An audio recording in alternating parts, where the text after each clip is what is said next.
show off. Yeah, he trying to Like, show he got a off. little podcast. He ain't doing no motion. Hold up, chill. Bro.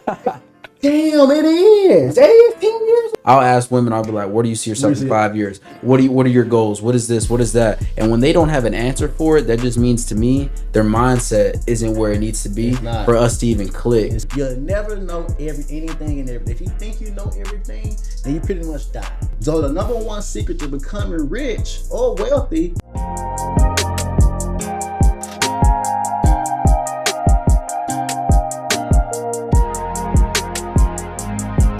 Come in here, it looks professional. Tune into the content.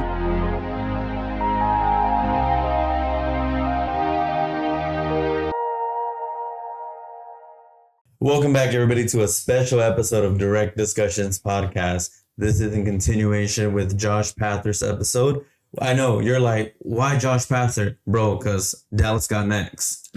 Dallas got next. Dallas got next. Am I right? Yes, sir. Perfect. Alrighty. Well, I want to introduce you today, business guru, credit guru, and don't take anything with a grain of salt. He is not a financial expert. He's just a guy on the internet that knows a thing or two about business credit. Ladies and gentlemen, Keritan Shelby. Man. Let's go. Appreciate you having here. Man, appreciate y'all for inviting me. Yes, sir. Yes, sir. I like the shirt for sure, though. The shirt's like fire. you said, the Miami vibes, but I ain't from Miami. I just want to wear this right now because it's hot as hell outside. It is super hot outside, man. That's Texas for you. Literally Texas for you. Man, dude. That's crazy, bro. So I know you said you're coming out from Greenville. That's ridiculous, dude. How was the drive out here? Today wasn't bad because I wanted to leave a little bit early because you know how data traffic is and has gotten worse over the last actually like 20 years or something like that. Like every single year it gets worse because Texas is a great country for business. I said country. I mean, some people think Texas is its own country, so it could be its own country. Yeah. So I'm from Mississippi, by the way. And for all y'all that's watching on the internet right now.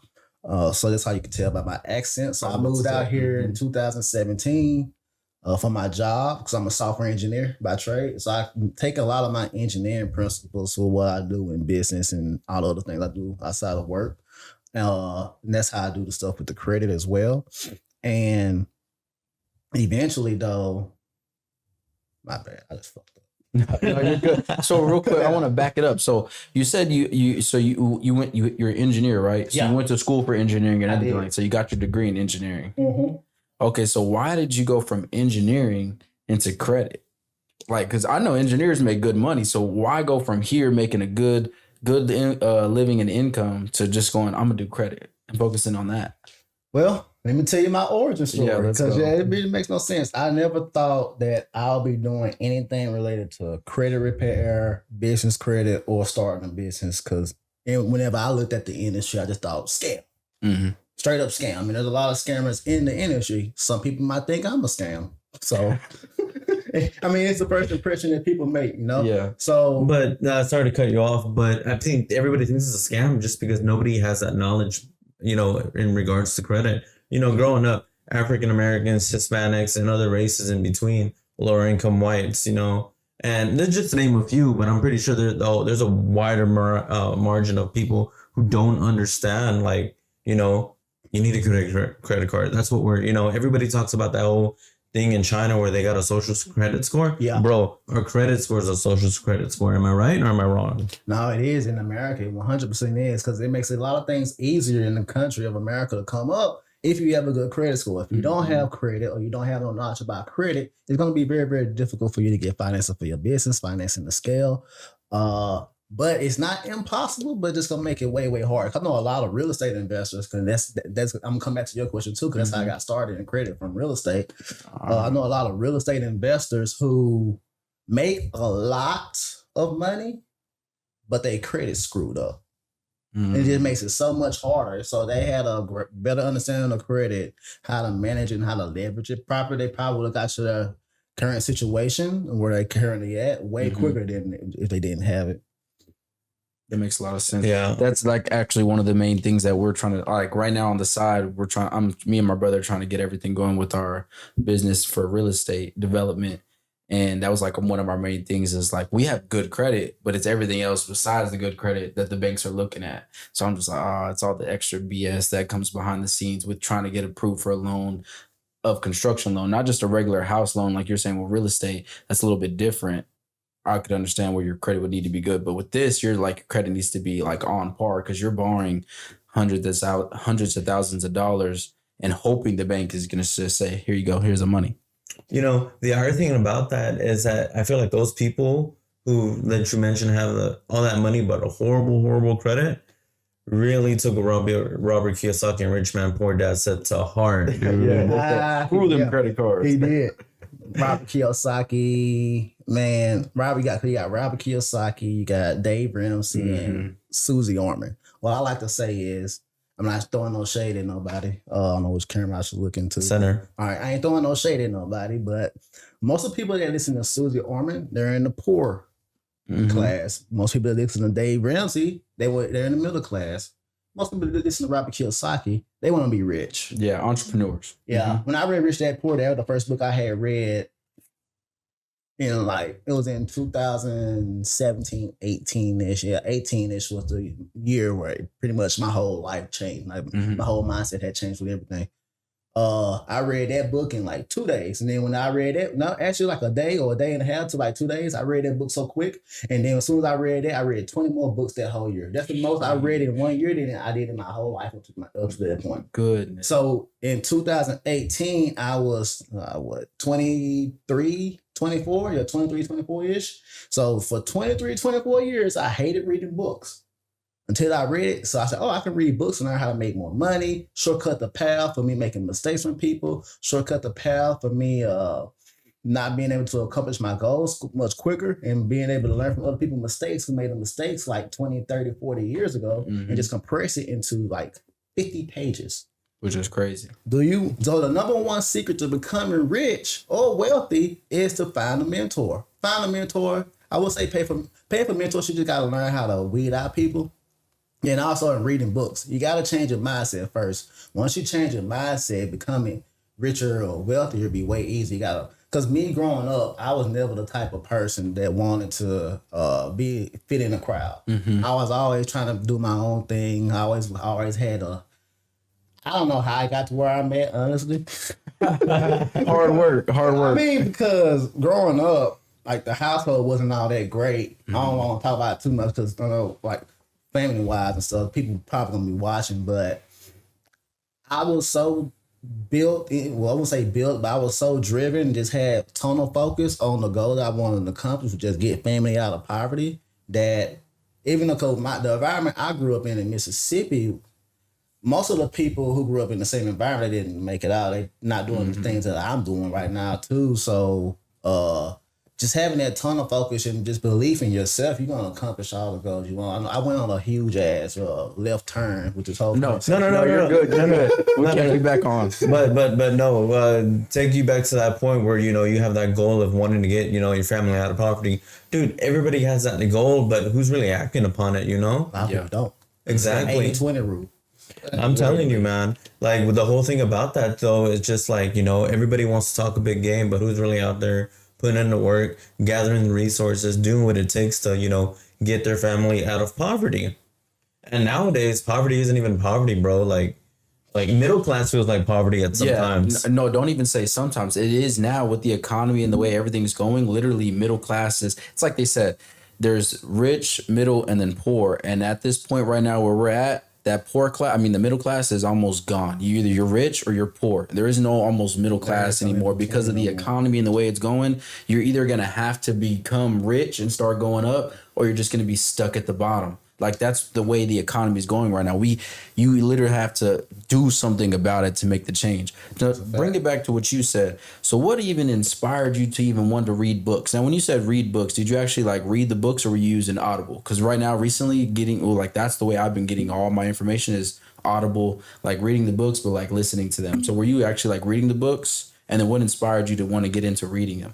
Yeah, in the beginning, when I first started, I was reading the books, physical books. So in my house right now, I have 50 or 60 books. They all range from, most of them is for money, financial literacy, business, marketing, sales, and a mix of everything, and then mindset and leadership. Okay. So it just depends. At that phase of my life, I was just mainly focused on trying to build a better financial understanding. Because Robert Kiyosaki in the Rich Dad Poor Dad book, he always said that he got the cash flow quadrant. You got the left side, you got the right side to make the change. So if you don't know, it's E, S, then B, and I. Most people is employees or self-employed individuals. They're not able to move to the right side of the quadrant because they're not financially able to. It's just a mindset shift. You got to change your mindset from going from the left side to the right side. So I was reading all those books and I was researching a lot of wealthy people so I could figure out how I could change myself and my mindset and take their principles. Because right now, even like during COVID, a lot of people, they want to just get out of plays and all the hacks. Plays and hacks die out. You got to know, and this is where my engineering stuff come in. I want to know the foundation and principles and the pretty much the process that you go through to make that decision. That way I can make that decision in any given situation or circumstance. So I just wanted to figure out the principles that wealthy people follow, like their habits, how they eat, how they wake up, how they go to sleep, how they deal with problems, how they lead their team, how they do all that stuff. So I was just consuming myself with all those books. But then I didn't care about leadership. I just want to know those principles so I could make more money and just retire quick or just quit my job. So that's the reason why I started reading all those books. And then eventually, right now though, because back then I had a lot more time on my hands. So I just wanted to read, read, and sit down and read all the time. Now, I don't have a lot of time. I need to take a lot more action. So I just listen to Audible. Actually, I don't even read books that much. Now you don't. No, I don't. In the beginning, I did a lot. Now it's just bits and pieces. I do know, so they say like Jeff Bezos or Warren Buffett or even Elon Musk, they read 1 or 2 books a week. Me reading is me sitting in my car, driving my car, like I'll drive over here, listen to a podcast or Audible. That's my reading. Everything's good. I like that. That's actually good, in my opinion. What do you think? No, I mean, same thing here. Because, for me, like, I'm doing the same thing, except when I'm going to work. I'm listening to music, and get myself in the mood, go to work. But I do the same thing, too, with, like, a bunch of podcasts. As far as books go, I mean, I'll listen to a couple books here and there, but I'm really just listening to podcasts, man. Just trying to keep up with the times, honestly. I watch a lot of PBD, and, like, I'm on there every day just seeing what's up next. Because, I mean, if you think about it this way, bro, like, podcasts that are doing real live, recordings, bro, they're giving you the news, and then they're breaking down the bullshit from the real shit in the news. That's why I love PBD, because he literally goes into detail about everything that's going on. He says, hey, this is what's happening. Hey, why do you think that's happening? And then he gives his opinion, and everybody's giving their opinion. To touch back on what you said real quick, you said that right now you're too busy. You don't have enough time. And it's funny you say that. Today I'm reading this book.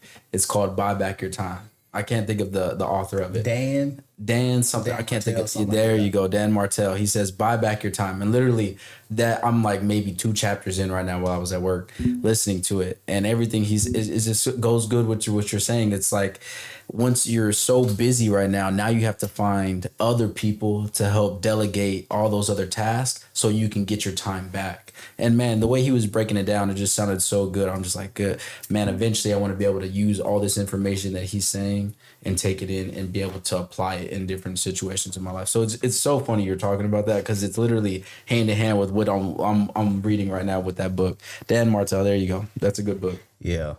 No. So okay. Let's go back to talking about credit. So, yes, you said, you got into real estate, but so can you elaborate on that really? Yeah. I'm gonna answer your previous question too, like how I got into credit in the first place. So I'm gonna skip the whole like year and process of what I had went through and all that fun stuff, because nobody really cares about that. So in 2020, I go to 2018-19. So in September 2018, I paid $30,000 to join a guru program for real estate. I already read the books. I read Rich Dad Poor Dad, Cash Flow Quadrant, Millionaire Real Estate Investor, and like 17 other books, and also the Think and Grow Rich and The Richest Man in Babylon. I think I even read Millionaire Next Door too.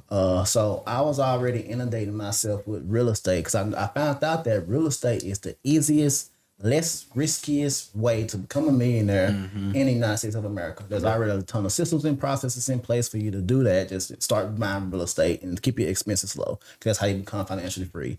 Passive income exceeds your personal expenses, you're free. You can do whatever if you want, basically. So did that, joined that program mainly because I want to get access to network and people.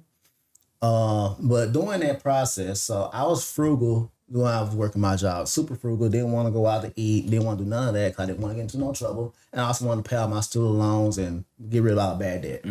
Did that. So I joined that program and they started talking about business credit and learn how to build your business credit so you can move your debt over from your personal side to your business side without using your personal credit, right?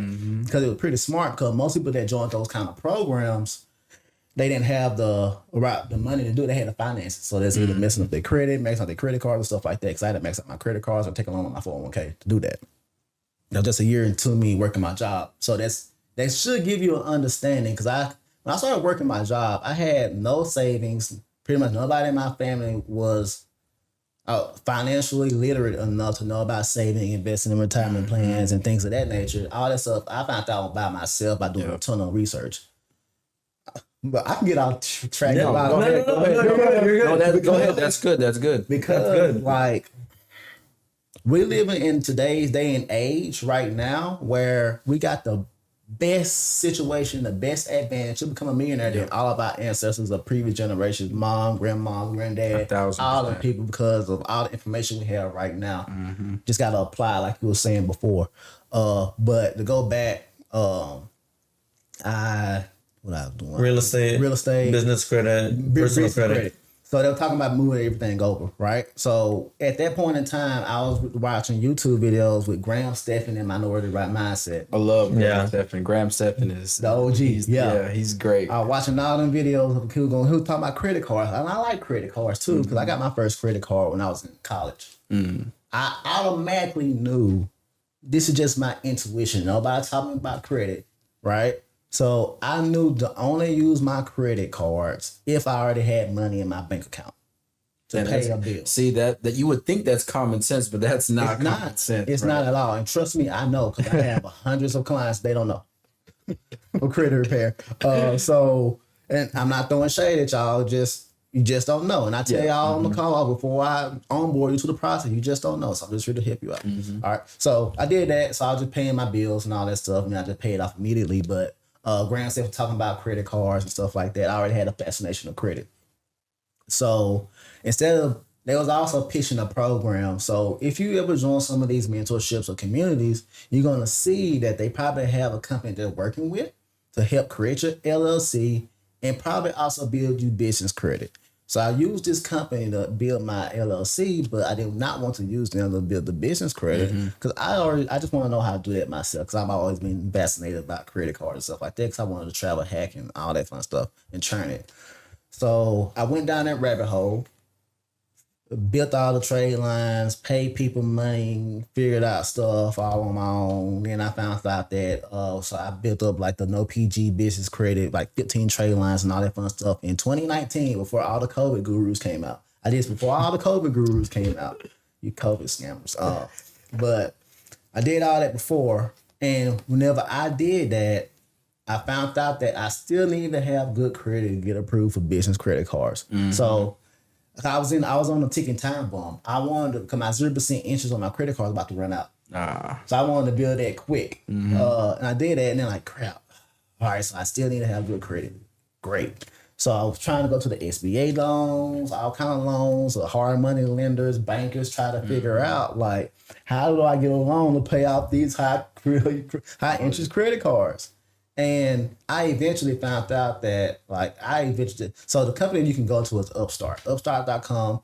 So it's a lot of business owners right there trying to get funding for their businesses, but they can't because they have high credit card utilization. And the secret that I've been using to help a lot of people out with just getting a credit card consolidation loan to pay off your credit cards. So I use upstart.com because I was trying to do Upstart, Sally, and I did that. All the other companies, something like some more out there. I just can't think of them right now, but I use those companies. I use Upstart And because I had my job, it was easy for me to get financing. So use that to pay off. And then like for that whole year, I just focus on real estate back. Try to figure out the wholesaling and flip houses and all that fun stuff. So 2020 came around and Pace More came out with Sub 2. I joined Sub 2. And in that real estate community, there was a lot of people talking about business credit. So I already went down that rabbit hole years prior. So I like, ooh, okay. Now, I wasn't thinking about creating a business out of this at all. I just wanted to help the community because everybody was talking about how to build business credit, no PG, no personal guarantee and stuff like that. And that community is all based off of helping people. So I just want to help people with the mistakes that I had already went through. And it got a lot of traction. I did a free Zoom in there, posted it, told people what to do. And then I was like, they kept DMing me. I'm like, I might be on to something. And at that point in time, I shut down I say it was a partnership with real estate that I worked with two other guys. We had wholesaled a lot in South Dallas in 2020. So we had split the profits 3 ways. And at that time, we had shut everything down. So my operations had slowed down a lot. So I was like, okay, let me just test the waters real quick. I made a post on Facebook with my big old stack of business credit cards. It got like 100 likes and 100 comments. I'm like, okay, let me try one more thing here real quick. Okay, let me just throw out a quick BS offer. I made like $1,000 in 1 week, and it took me 2 years to close a wholesale deal. And I was like, yeah, I'm about to start this business up real quick. So I did that, right? And I just want to focus on business credit. And during that time, I had paid some more money for more people and learn more credit hacks, like how to remove inquiries in 24 hours. How can you sweep a credit report? That's the illegal stuff that people be going to jail for. And I don't do that in my business. And how you can do other stuff in the travel hacking and all that. It was like some of the basics. And I was like, man, I can probably do this real quick. It's easier to set up a credit business than it is for real estate. So I thought at that point in time. And I said, okay, let me do this, build this up real quick and get back into real estate. So and I got truly back in real estate yet. That's where the business stuff coming in. So, but that's how I got into credit. Okay, got that whole convoluted way. Yeah. So what is that? What you call sweeping the credit that you said is illegal? They call it credit sweep. Okay, so what is that theoretically? Whenever you see on social media a lot of people saying that they can build or fix your credit in 5 days and with a guarantee, most of the time doing credit sweeps. So, and then a lot of time, credit sweeps is filing fake identity theft reports and fake police reports. A lot of people do that in order to what they call sweep their credit reports. They can do that pretty quickly. And it actually works. But the issue with that is, and the issue with a lot of hacks is, as soon, let's say you get it deleted from your credit reports, and it pops back on or you get sued or something like that, you want to go to court. They're going to pull all the documents that you sent in for a dispute and they're going to put it up in court. And if you can't prove that was truly identity theft, they're going to counter sue you saying that, hey, you filed a false report and we're going to sue you for that. And you go to jail for that. Okay, got you. That's crazy, dude. That's some scamming stuff right there. That's why the scamming industry stuff. messed up, yeah. Because now you're telling people, you're telling everybody all the good stuff without telling them all the bad stuff that can actually happen. Now, if you tell them both and you say, hey, are you still want to do it? And they're like, oh, well, I don't care about the law. I'm still going to do it. Yeah. And there's some people like that, though. It is. Okay, but to play devil's advocate, at the end of the day, like, they are selling a service to the individual. So if you see somebody out there saying that they can do a credit sweep, run. Yeah, run. Don't even do it. Don't even take the chance. So real quick to bring it back. So you said that when you took out the initial $30,000 for that mentorship for the real estate, you took out money from your 401k or you financed it? I did both. Okay, so you did a little bit of both. Okay, got you. So how long did it take for you to repay that back? I made my money back. It took some years, because I kept pivoting because even during that time frame, when I was just doing real estate before I started the credit business, I was doing MLM on the side. I was flipping shoes, trying to figure out e-com businesses. You're a hustler. I was hustling. But even when I came over here, I was like, "Ooh, I'm going back to my hustling day." I see that house, I could call that house. I was trying to figure out everything. Yeah, you sound like a real serial entrepreneur. Yeah, but in the beginning though, if you don't have any, I'll say, understanding about business, you should focus on something in the beginning. You gotta focus on one thing. And once you get that one thing, you got processes and systems and all that stuff dedicated, like you can outsource the sales process, outsource the marketing process and stuff like that. Then that's whenever you should either pivot to another industry, or you can buy another business and do what's called like a roll up into your current existing business and just have like expand operations and stuff like that. Oh, okay, got you. That kind of reminds me a little bit of some Grant Cardone type of thing where you just buying other ones, making them all roll back in and everything like that. It's actually a good idea. So after okay, we went through real estate, we went through that, maybe took a detour here and there, but I'm curious as to, the whole business that you've created, revolving credit. How do you view yourself as? Do you view yourself as a point of resource, somebody on the internet is trying to make some money by telling people some free game, or do you really, have a purpose now that you're talking about credit and just saying, hey, look, you gotta listen. You want to come up. This is what you got to do. Are you more passionate about what you're doing now than the engineering work? Or put me in your mindset for a minute. Yeah, that's a good question, bro. So my ultimate goal my credit business is called JMS Consulting Firm. I named it that because of the way that you should be a business credit. Because credit is a high risk industry, and having that name or credit or real estate, anything like that in the business name gonna set you up for automatic I would say it's going to set you up automatically so you don't get approved for as much whenever you starting to apply for business credit. It make it more riskier. So I just didn't add that in. But the ultimate goal for James Consulting, I got a 5-year vision to become the top leading educational resource across the globe teaching credit and financing and wealth building skills. So I'm mixing in all the STEM and financial literacy all in one for the company. Because I am going to do some stuff to stimulate. That was something I always wanted to do growing up. I wouldn't say growing up. I got that kind of passion when I was in college, though. I want to do something stimulated. But then as I got older, I want to do wealth building principles, too.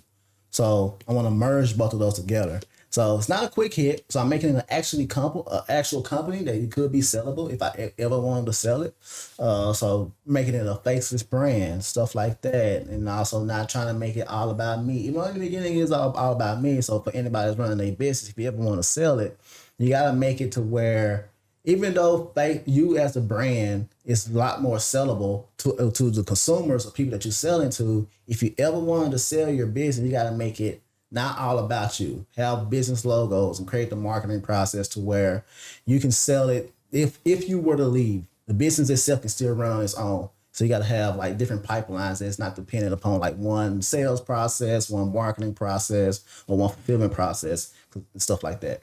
That's actually good to tap on that a little bit because I know you're into it. But what you just said right there is a really good example of the UFC and the WWE. Ooh. Because if you think about the WWE before, like 10 years ago, you would think of Vince McMahon or whatever it was. Yeah. If you thought of the UFC 5-10 years ago, you would think of Dana White. Now they've separated their faces from those brands, and now it's like when you think of WWE, you don't think of Vince McMahon anymore. You might think of The Rock, or you might think of Triple H, whoever it is. And now with UFC, you might be thinking of Conor McGregor, Khabib, anybody else besides the actual face, which is Dana White now, which is actually really good because now that's what they had to do, separate their face from the actual brand, and now they created a bigger business through that whole identity of the whole thing. Yeah. Well. Before okay. You got a little excited. You like wrestling? I'm about to laugh at you. You probably say, "Man, what the WWE? That still exists?"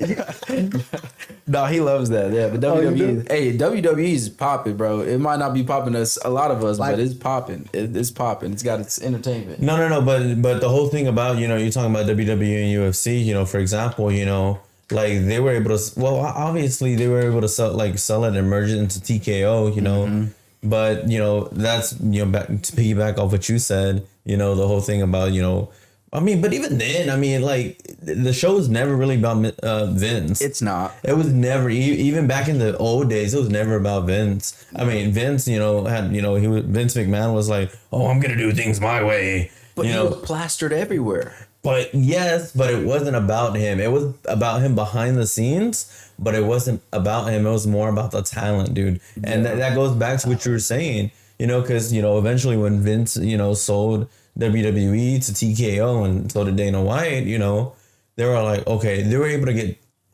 multi-billion-dollar deal for that shit, dude.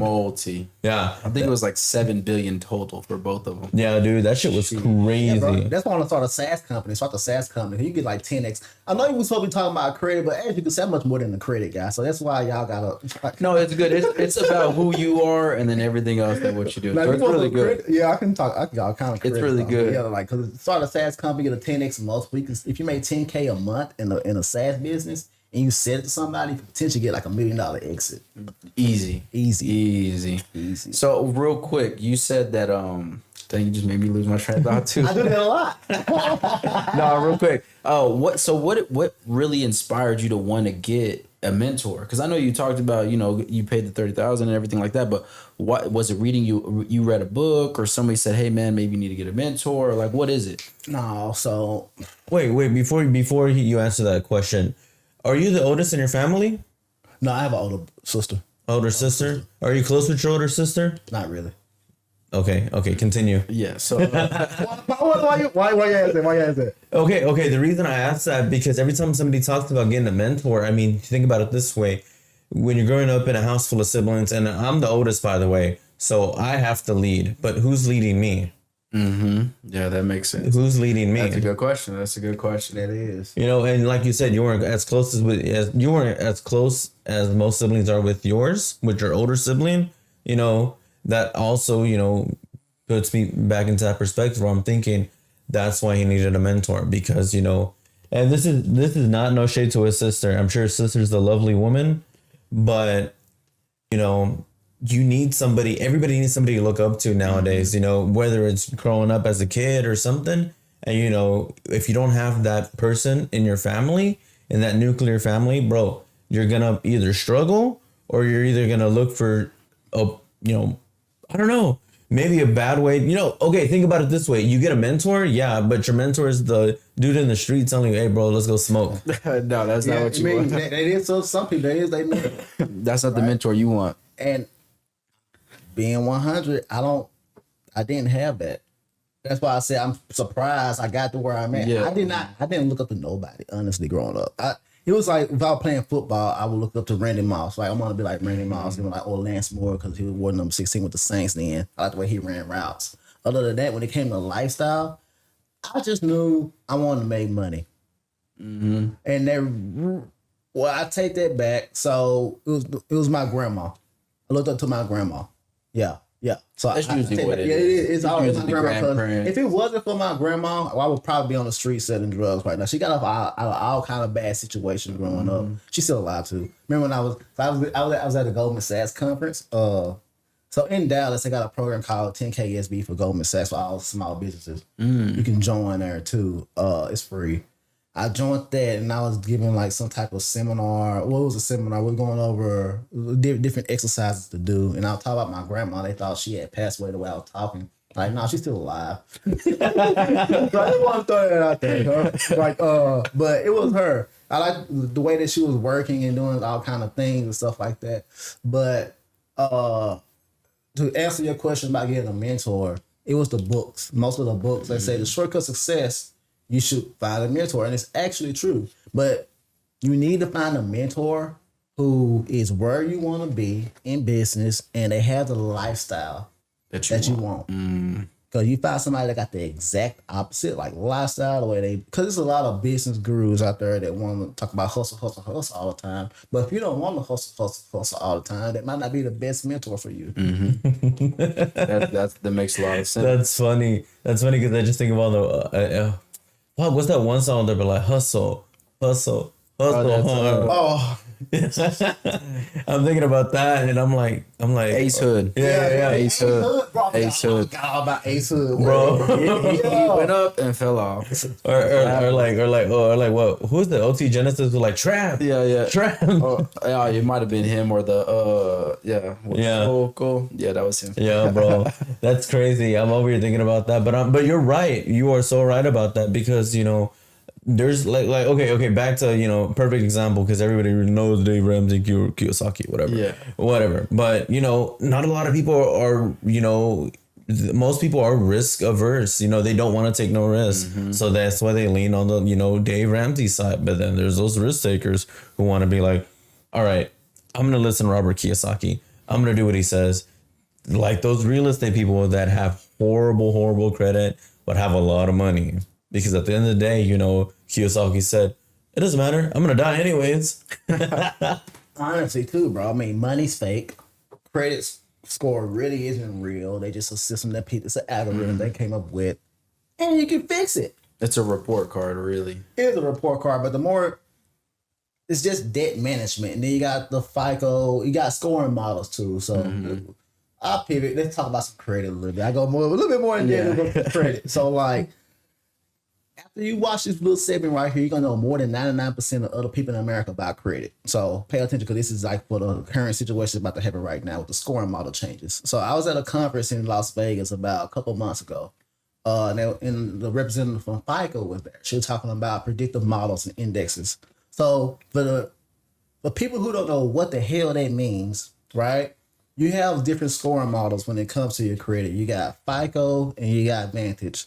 So the reason why everybody says that Credit Karma is inaccurate compared to Experian is because they have no idea what they're looking at. Credit Karma shows your Vantage score. Experian shows your FICO. Different scoring models. So this is what I mean by that. Vantage and FICO weighs, if you got a mortgage on your credit report, differently. So on Experian, if you have a mortgage, you might have a 740 or 30 credit score. On Credit Karma, if you don't have a mortgage, you might have like a 630, especially if you got a high LTV, which is loan to value ratio. Then also medical debts. They passed a law. I think the Biden administration also this year passed something, but even back 3 years ago, they passed a law stating that our medical debts is going to be wiped out under a certain income limit. Then also if it's paid up to a year, and also if it's unpaid and under a year, they won't report until after a year. If you pay it off, they're going to delete it. And if the balance is less than $500, it's not going to report at all. If they break any of those violations, that's a lawsuit and some money in your pocket. Okay, so hit me up, DM me the word credit on IG if you need help with that. Okay, so anyway, I'm gonna clip that for you. I had to throw that out there. I got a lot more for that too. But anyways, the scoring models. Right, so the medical debts. If you own Vantage, and so for Vantage and FICO, that's different. Then also with Credit Karma, even though Experian too, it shows you how you can get an 850 credit score. Credit Karma literally shows you how to get an 850 credit score. I'm gonna say this again. If you want to get an 850 credit score, Credit Karma literally shows you how you can get an 850 credit score. So if you open your app right now, you're gonna look at TransUnion and Equifax on Credit Karma, by the way. So but don't worry about that. If you click on TransUnion or Equifax, it's different on the app and it's different on the laptop or your computer screen. So if you're on the app, you click on the circle. If you scroll down, you're going to have payment history, credit utilization, number of accounts, age, and inquiries all right there. So if you're in the red, that means you're in the worst category. If you're in yellow, you like in between. In green, light green and dark green is the great and excellent fields. If you click on one of those, they change the UI over time too, but it literally shows you the breakdown from like 100%, 95, blah, blah, then 0. So excellent, good, great, average, and worse in those fields. You want to be excellent in every single one of those fields to get an 850 credit score.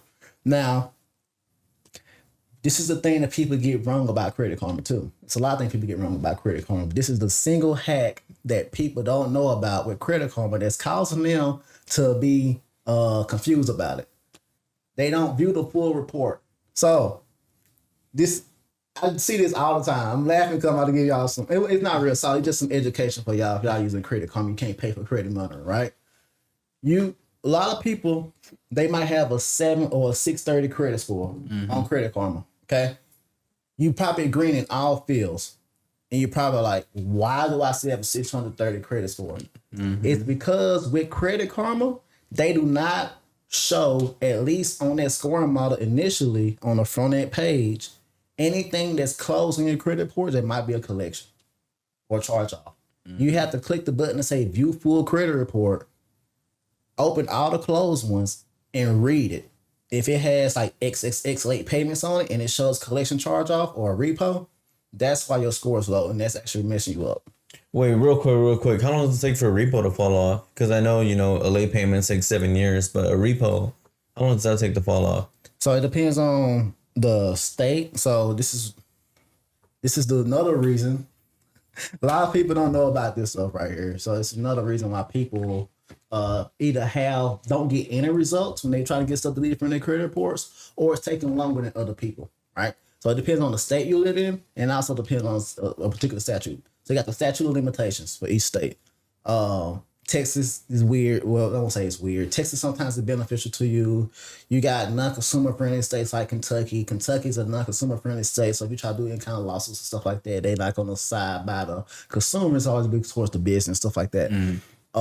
But in general, it's 7 years. Bankruptcy can take 10 years, but it also depends on the UCC code. And it also depends on the FCRA and the statute of limitations. So a lot of times it can vary. Then also, if somebody were to repay that debt. So there's something called re-aging with credit reports too, and debt. So if you scroll on TikTok or something right now, there's a lot of people that says that don't pay your collections, don't pay any debts. The reason why they're saying that is because if you were to make a payment on it, it's going to reset the statute of limitations. You're going to re-age that account to where, okay, let's say if you didn't make a payment for like 5 years or something like that, then obviously you made a payment on it. Okay, now the statute of limitation isn't 5 years no more. Now it's probably like 1 day. So you just shot yourself in the foot. So you just restarted that. It's like a new inquiry on your credit report. Almost kind of like that, or no? No, don't say that. Okay, gotcha. So, yeah, correct me. It's because the layman's term is just re-aging. Go ahead. This is not financial advice, guys. We are not financial experts. Sure, not financial. Hey, put this in the beginning of the clip, right? I am not a financial literacy. I'm not a CPA, an attorney. I'm not none of that. I'm just like you said, some random guy on the internet that just happened to master credit and figure out all these games that I'm just trying to help the people out. That way you don't make the same mistakes that I had made like 5 years ago. I actually did that. I had got evicted. I didn't personally get evicted, but it was like a group of us, but my name was on the lease. And see, it was like $2,000, and but my name was the only one on the $2,000. So I was like, dang. They kept calling me, kept the collections. And I was like, I'm just going to pay something so I can just get this done with. Not knowing if I would have just left it alone, it would have reset after the 7 years, right? Or no? Yeah, it depends. So each state, so the statute of limitations also apply to if you're trying to get sued. Nobody trying to get sued. Yeah. Ain't nobody trying to get sued. So if you were to get sued, right?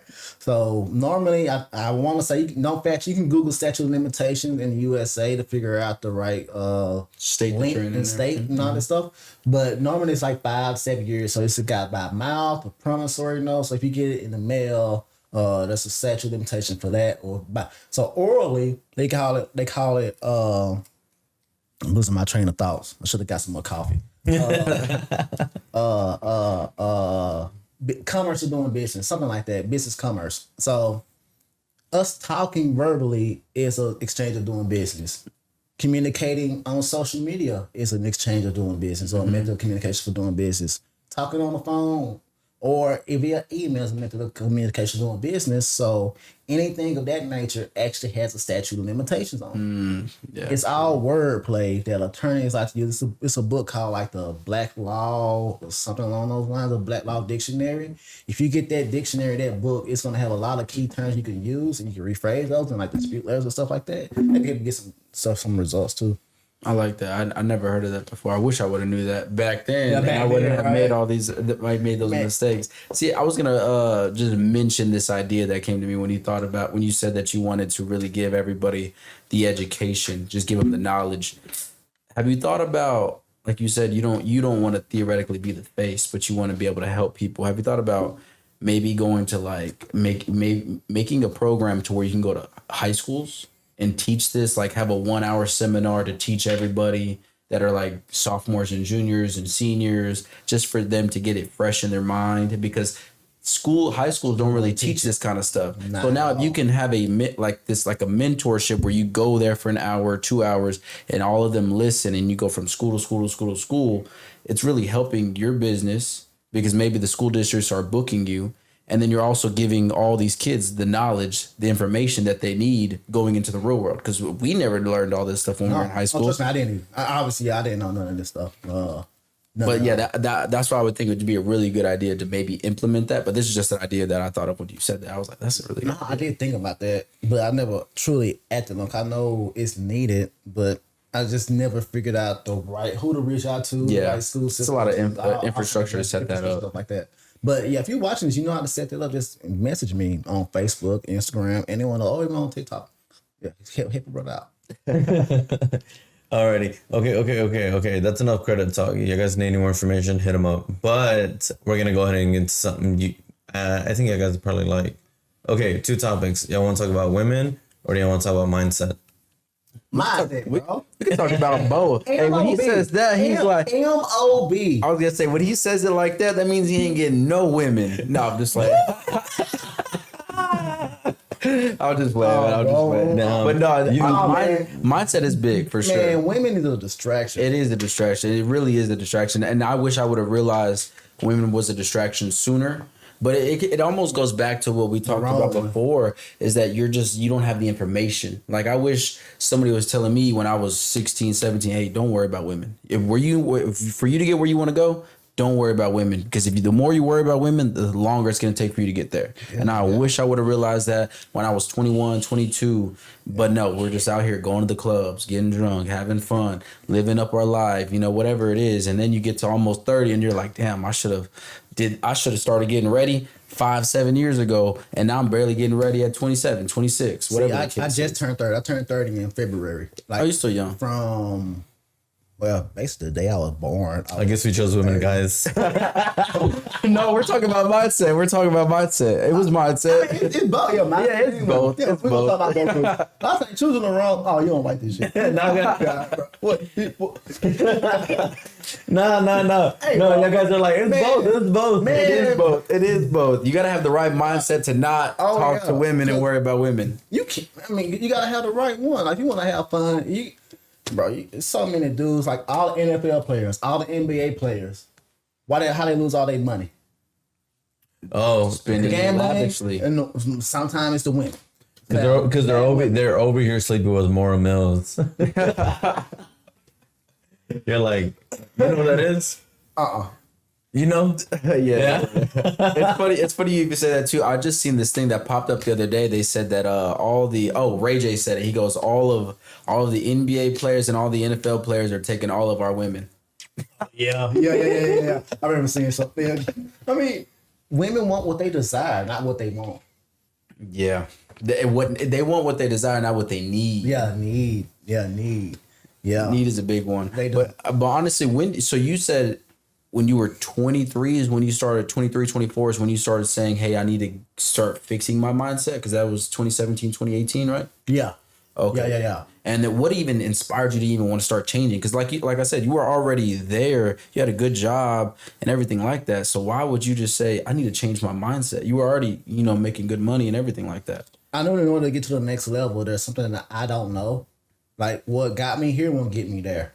Yeah. And I just innately knew that I needed to change. So my definition of wealth, and I came up with this myself, other people don't talk about it, right? So wealth is different than being rich. Rich is having a lot of money. Being wealthy is having time freedom. Mm-hmm. And also being at your peak self, mentally, financially, spiritually, relationship wise, and I think I would say physically.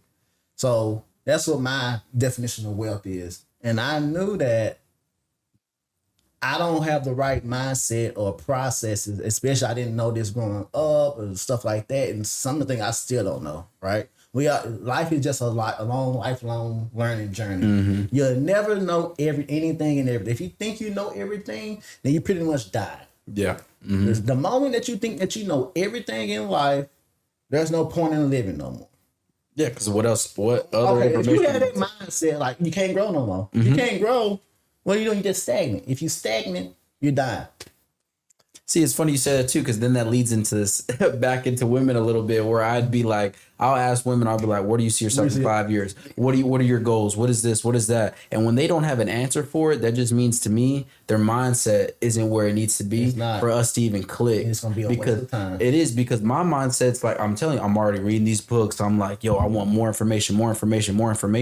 And then when you're like, I don't want to read a book, I don't want to do this, I don't want to do that, I'm like, man, yeah, it's probably not going to work, because I'm really into all that right now, and I just want to keep growing and growing and growing. Even when you're 30, 40 years old, there's still so much more information you can learn, no matter which category it is, whether you're learning about cars, mechanical, or you're learning about music and how the industry works, or whatever it is. There's so much more information that you don't even know about, because you just want to stay right here and you're like, I'm content with where I'm at, I'm just going to stay right here. And that's a majority of the people that are around us. Like, it sounds bad to say, but maybe even some of our parents were like that as well. Like, they were just like, hey, I just want to make sure my family's taken care of. Go see them play sports. That's cool. Go die old, whatever it is. I mean, content. yeah, I think that is it. That's probably how they were. Honestly. And then think about, because it's the upbringing. So in the Black household, right? Most of us growing up, I came from poor class. Just want to survive, make ends meet, pay bills. That was the mindset, to just survive, not thrive, not living. Right. It almost is a good example of this whole scenario is everybody hates Chris's dad. His dad was always penny pinching. Hey, you can't go out to go do that because I need to save that 34 cents because the light, whatever it is. It was just like, let's make the ends meet, and whatever else we got extra, we'll go spending on some clothes. We'll go spending on this nice dinner. But it was never like, let's make more than what we need so that we can live comfortably. Everybody was like, let's just make the ends meet. Boom, boom, boom. And I feel like everything really, really changed in like the late 90s once the internet started coming around, because now you can email somebody from across the world, and yeah, it didn't look good, but now this information started getting plastered out there. Like, I remember having the little cassette, like this small CD tapes. My dad had a whole little lined up on next to the computer, and he was just saving all kinds of different stuff. But it goes back to the same thing now, because my parents, when we have these conversations, we're talking about, oh, we need to pay off the house, we need to pay off the car, we need to do this, we need to do that, we need to start worrying about funerals, we need to start worried about that. It's like now they're getting all this information too. Oh, we need to start worrying about all this stuff that my parents never thought about, which is my grandparents and stuff like that. They never thought about that stuff. Now, when you start bringing it up, it's like we should start worried about this kind of thing. But back then, it was never a priority. It was just like, let's make the ends meet. Now, as they're older, they're like, oh, the house is almost paid off. Let's start putting money here. Let's put money there. Putting money places you didn't even think you needed to worry about, which is your funeral and stuff like that. But I think also, to touch back on that, bro, the access to information nowadays, think of it this way. Your grandparents started the race, your parents picked up halfway through the race, and you're close to the end of the finish line. You're close to that information than your parents were, but your parents are right there with you. They're just older. They didn't have that access to information when they were your age. Yeah. So, hell, think of it this way. Dude, we're going to be teaching fucking 10-year-olds about credit repair and shit like that. You say that now? I was about to tell you, I'm literally my family. I feel like I'm my family's mentors. My nieces and nephews, I'm telling them like, yo, once you get your first job, save your money. Once you get $1,000, I'm gonna take you to Marcus, go set you up a mutual fund. At 16 years old, I'm over here telling them, hey, do this, do that. As soon as you get your money, let me know. I'm about to take you over here. I'm over here trying to set them up for success, and they don't even know it yet. And they're over here worried about, I want to go do this. I want to go play this. I get it, but I'm over here still trying to just feed them this information, hoping they'll maybe catch it and be like, oh, I remember he did say something like that whenever I was 10 years old. That's what I did with my brothers. Yeah. Oh, how many brothers? How many? That are younger? I got 2 younger brothers. Okay, so there's 4 of y'all? Yeah, it's 4. My brother, one of them just graduated college. The other one trying to figure himself out. Honestly. Okay. So my whole thing, as soon as I got out of college, even like growing up, so it's funny, right? So eventually I hated certain people in my family. Okay.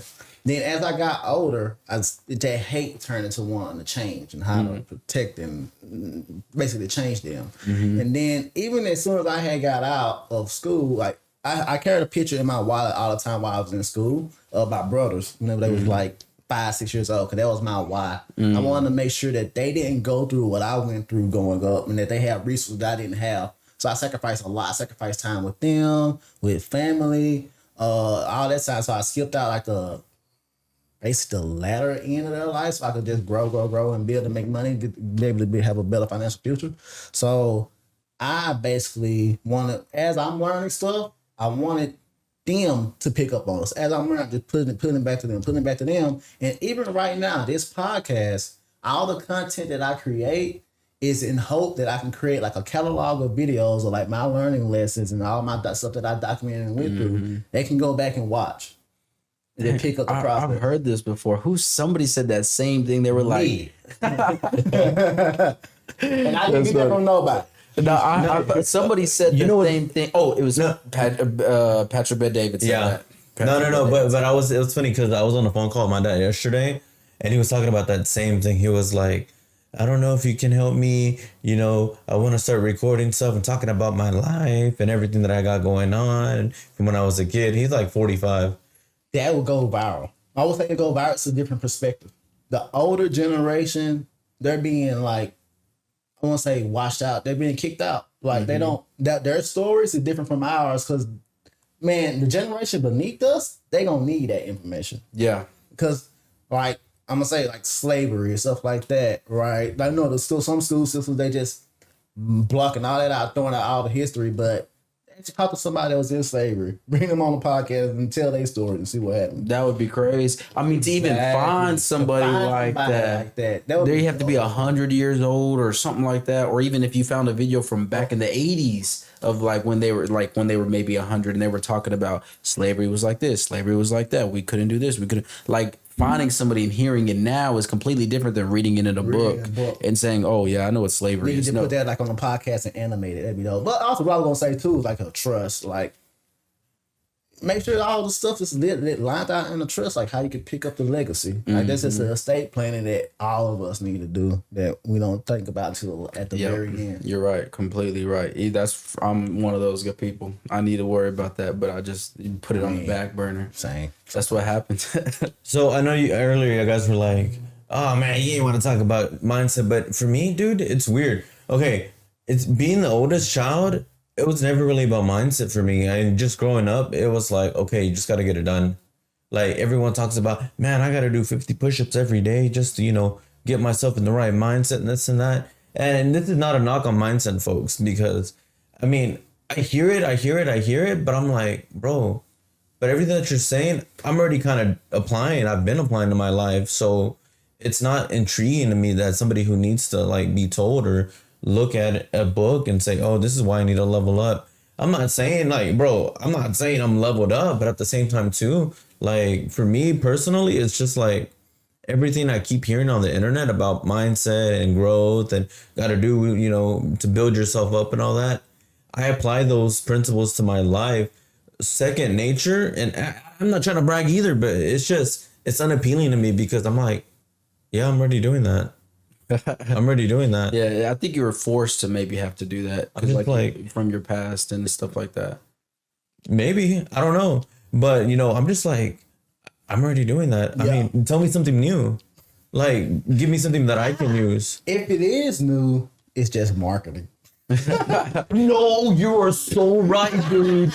You are so right. It's just marketing with AI graphics, bro. That's so crazy to think, bro. Okay. So you're 30, we're 27. We're not that much older than each other, bro. Not really. Bro, think about 10 years ago, bro. It was 2015, 2016.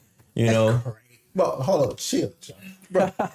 Damn, it is. That is 10 years ago. Yeah, it's gone just like that. They're already hitting us up for high school reunion and everything. You want to know a funny story?